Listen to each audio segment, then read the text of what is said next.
Virus में सजीवों के समान और निर्जीवों के समान कौन कौन से इसमें गुण या लक्षण पाए जाते हैं। तो सबसे पहले अगर आप निर्जीव की बात करेंगे तो वायरस में क्रिस्टल फॉर्म का पाया जाना इसका निर्जीव लक्षण दर्शाता है। इसके अलावा इसमें रेस्पिरेशन की क्रिया नहीं होती, अर्थात वायरस में श्वसन की क्रिया नहीं होती। वायरस में सेल वॉल, प्रोटोप्लाज्म आदि, वायरस में सेल वॉल, प्रोटोप्लाज्म आदि नहीं पाए जाते। इसके अलावा वायरस में एंजाइम का भी अभाव होता है। आगे आप देखें तो एंजाइम जो होते हैं वो स्व उत्प्रेरक का कार्य करते हैं, स्व उत्प्रेरक का कार्य करते हैं। ये सभी जो गुण हैं वो दर्शाते हैं कि वायरस जो है वो सजीव प्रकृति के नहीं होते, निर्जीव प्रकृति के होते हैं। अब हम देखते हैं कि सजीव प्रकृति के कौन कौन से गुण हैं जो वायरस में दिखते हैं।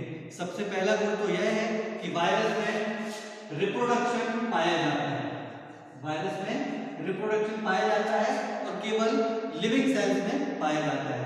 इसके अलावा वायरस में ग्रोथ पाई जाती है, अर्थात वायरस ग्रोथ भी कर सकते हैं। इसके अलावा वायरस जो होते हैं वो प्रोटीन एवं न्यूक्लिक एसिड के बने होते हैं। वायरस जो है वो न्यूक्लिक एसिड एवं प्रोटीन के बने होते हैं। वायरस जो है उनमें एडॉप्टेशन की क्षमता पाई जाती है। एडॉप्टेशन अर्थात विभिन्न प्रकार के टेम्परेचर में अपने को वायरस अनुकूलित कर सकते हैं, अर्थात अधिक ताप होने पर भी वे अपने आप को उसके अनुकूल कर लेते हैं और कम टेम्परेचर होने में भी वो अपने आप को उसके अनुकूल कर देते हैं। इसके अलावा वायरस में म्यूटेशन की क्रिया पाई जाती है, अर्थात म्यूटेशन भी दर्शाते हैं। वायरस केवल लिविंग होस्ट के अंदर ही रिप्रोडक्शन करते हैं। तो ये सभी जो गुण थे वो वायरस के सजीव और निर्जीवों के समान थे, जिसके आधार पर इसको सजीव और निर्जीव के बीच की कड़ी भी कहा जाता है। अब हम देखेंगे कि वायरस का स्ट्रक्चर या प्रकृति। अगर वायरस का स्ट्रक्चर की बात करें तो जो 3 प्रकार के लेयर्स मिलकर बना होता है या 3 प्रकार के इसके स्ट्रक्चर हमको दिखाई देते हैं। सबसे पहले जो अंदर का इसका स्ट्रक्चर होता है आंतरिक संरचना में, उसको हम कहते हैं न्यूक्लिक एसिड। न्यूक्लिक एसिड अर्थात डीएनए और आरएनए, ये वायरस के मध्य में पाया जाता है कोशिका के। इसके बाद इसके चारों तरफ जो ये संरचना पाई जाती है इसको हम बोलते हैं कैप्सिड, जो न्यूक्लिक एसिड को चारों ओर से घेरे हुए ये चारों ओर उसके आवरण इसका पाया जाता है। इसके बाद सबसे लास्ट में एक एनवलप पाया जाता है जो सारी कोशिकीय संरचना को संगठित करके रखता है या चारों तरफ से इसको संरक्षित करके रखता है। तो ये हमने देखा वायरस का स्ट्रक्चर या वायरस की प्रकृति इस प्रकार की होती है।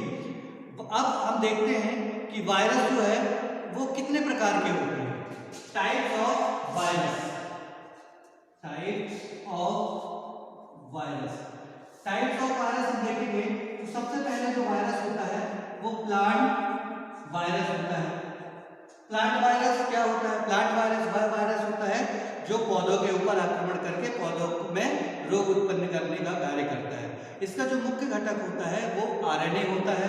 अब हम एग्जांपल्स देखें अभी तो जैसे tobacco mosaic virus, bunchy top of बनाना, ये सब जो होते हैं प्लांट वायरस के कारण रोग उत्पन्न पौधों में होते हैं। इसके अलावा दूसरा जो वायरस होता है वो होता है animal virus. Animal virus, animal virus से तात्पर्य है ऐसा वायरस जो विभिन्न प्रकार से एनिमल्स के ऊपर आक्रमण करके या मनुष्यों के ऊपर आक्रमण करके उनको उनमें रोग उत्पन्न करने का कार्य करता है। उदाहरण स्वरूप cancer, AIDS, polio, corona virus जैसी बीमारियां, ये सब एनिमल वायरस के कारण ही होती है। इसके अलावा जो तीसरा होता है वायरस का प्रकार वो बैक्टीरियोफेज होता है। बैक्टीरियोफेज से तात्पर्य है ऐसे वायरस जो बैक्टीरिया पर आक्रमण करके, जो वायरस बैक्टीरिया पर आक्रमण करके उनको प्रभावित करते हैं, उनको हम बैक्टीरियोफेज कहते हैं।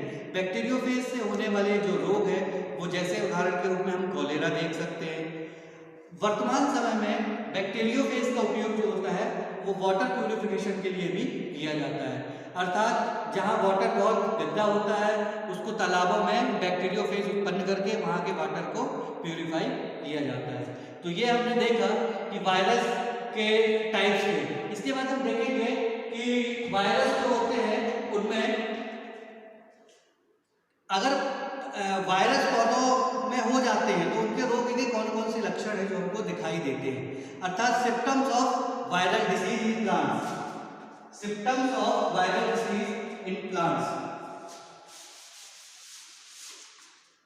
सिम्टम्स, सबसे पहला सिम्टम्स जो पौधों में दिखाई देता है वायरल डिसीज का है वो है chlorosis.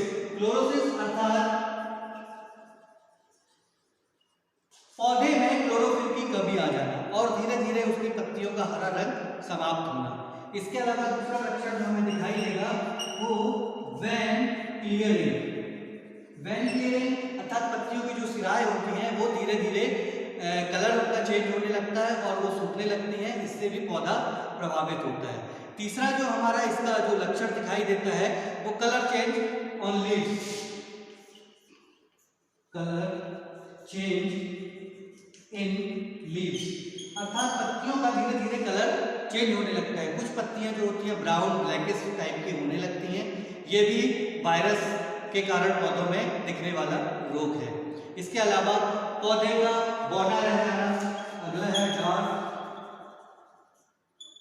Plant.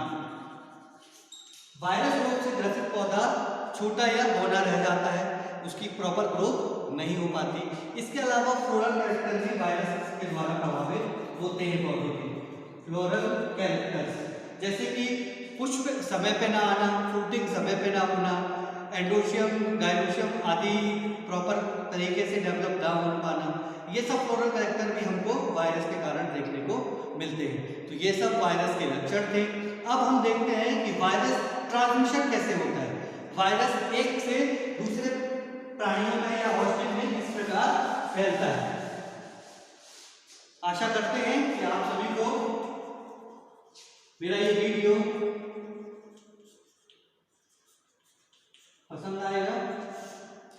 Transmission of virus, अनेक ऐसे कारण होते हैं जिनके द्वारा पौधों में वायरस पहुंचता है और जिससे पौधे प्रभावित होते हैं।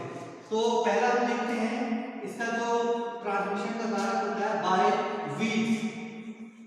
वीड्स हम सभी जानते हैं पौधों में अनावश्यक जो फसलें आ जाती हैं, जो जिनको हम खरपतवार भी कहते हैं, उनके द्वारा भी वायरस का ट्रांसमिशन होता है। इसके अलावा बाय सॉइल, सॉइल के द्वारा भी वायरस का ट्रांसमिशन होता है।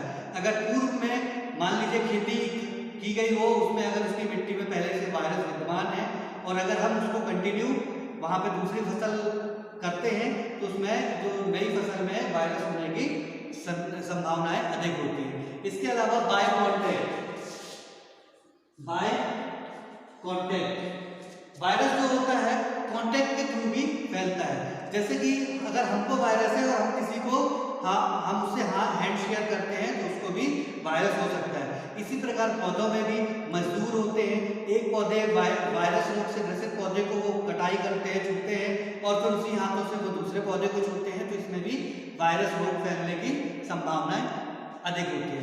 इसके अलावा बाय स्मोकिंग, बाय स्मोकिंग कुछ किसान ऐसे होते हैं, अगर पौधों की बात करें जो खेती करते हैं वो स्मोकिंग वगैरह करते हैं और हम जानते हैं कि तंबाकू की पत्ती में वायरस कई दिनों तक जीवित रह सकता है, तो वो स्मोकिंग किए हुए धुएं से या उसकी तंबाकू की पत्ती स्मोक करके वो जो वहीं फेंक देते हैं, उसके द्वारा भी खेतों में वायरस फैलने की संभावना होती है। तो दोस्तों आज के वीडियो में हमने देखा, अब मैं इसके बारे में बताता हूँ कि इसमें कुछ क्वेश्चन इंपॉर्टेंट है कि किस प्रकार से क्वेश्चन पूछे जा सकते हैं जो परीक्षाओं में आते हैं। पहला क्वेश्चन तो ये बनता है कि वायरस को सजीव और निर्जीव के बीच की कड़ी क्यों कहा जाता है। इसमें आप सजीवों और निर्जीवों के लक्षण पढ़ लीजिए। दूसरा ट्रांसमिशन ऑफ वायरस, वायरस कैसे ट्रांसमिट होता है ये आप पढ़ लीजिए, ये क्वेश्चन बहुत ही महत्वपूर्ण है। इसके अलावा टाइप्स ऑफ वायरस, जैसे कि मैंने बताया जेनेटिक मटेरियल के आधार पर प्लांट वायरस 3 प्रकार के होते हैं, वायरस 3 प्रकार के होते हैं, प्लांट वायरस, एनिमल वायरस और बैक्टीरियोफेज। ये क्वेश्चन आप तैयार कर सकते हैं। इसके अलावा वायरस, अगर वायरस किसी पौधे को प्रभावित करता है तो उस पौधे में कौन कौन से लक्षण हमको दिखाई देंगे। ये प्रश्न अगर आप अच्छी तरह से इनके तैयार कर लेते हैं तो परीक्षा में आपको सफल होने की जरूर हम शुभकामनाएं देंगे। Thank you.